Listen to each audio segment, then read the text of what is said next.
বাংলাদেশ জাতীয়তাবাদী দল বিএনপি প্রথমে আওয়ামী লীগকে রাজনীতির মাঠে সুযোগ দিতে চাইলেও নির্বাচনে জয়ের পর নিজেদের রূপ পাল্টিয়ে ফেলে। বিএনপির চেয়ারম্যান তারেক রহমান নির্বাচনের আগে একটা বক্তৃতায় বলেছিল, সাবেক প্রধানমন্ত্রী শেখ হাসিনার ছেলেমেয়েরা ভবিষ্যতে রাজনীতি করতে পারবে। তখন বিএনপি একটা কারণেই আওয়ামী লীগকে চেয়েছিল, যেন জামাত ও এনসিপিকে চাপ দেওয়া যায়। বিএনপি মনে করত জামাত ও এনসিপি অনেক বড় দল, কারণ গণঅভ্যুত্থানের নেতৃত্ব এনসিপির হাত ধরেই হয়েছিল। নির্বাচনের আগে বিএনপি ভেবেছিল, ভবিষ্যতে যদি জামাত ক্ষমতায় আসে তাহলে আওয়ামী লীগকে ফিরিয়ে এনে জামাতের উপর অনেক বড় চাপ ক্রিয়েট করা যেতে পারে। আওয়ামী লীগ থাকলে জামাত আর এনসিপির কোনো অস্তিত্বই থাকবে না। বিএনপি যে বিপুল আসন নিয়ে নির্বাচনে জয়লাভ করবে এই সম্পর্কে তারেক রহমানের কোনো ধারণাই ছিল না।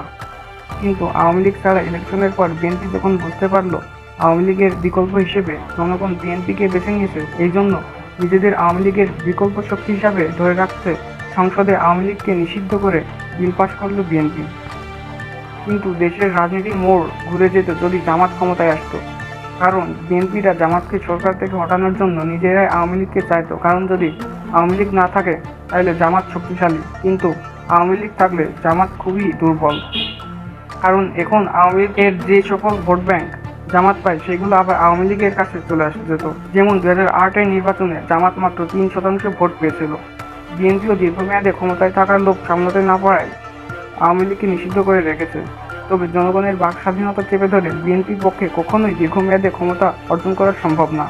তাই বিএনপি উচিত রাজনীতিকে রাজনৈতিক শক্তি দ্বারা মোকাবিলা করা আর আওয়ামী লীগের উপর থেকে নিষেধাজ্ঞা তুলে ফেলা।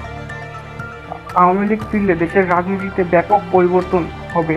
বিএনপি দীর্ঘমেয়াদে ক্ষমতায় থাকার লোভ ধূলিসাৎ হয়ে যাবে আর জামাতের নিষিদ্ধ হওয়ার ঝুঁকিতে থাকবে, কারণ জামাত ধর্ম বেছে ব্যবসা করে।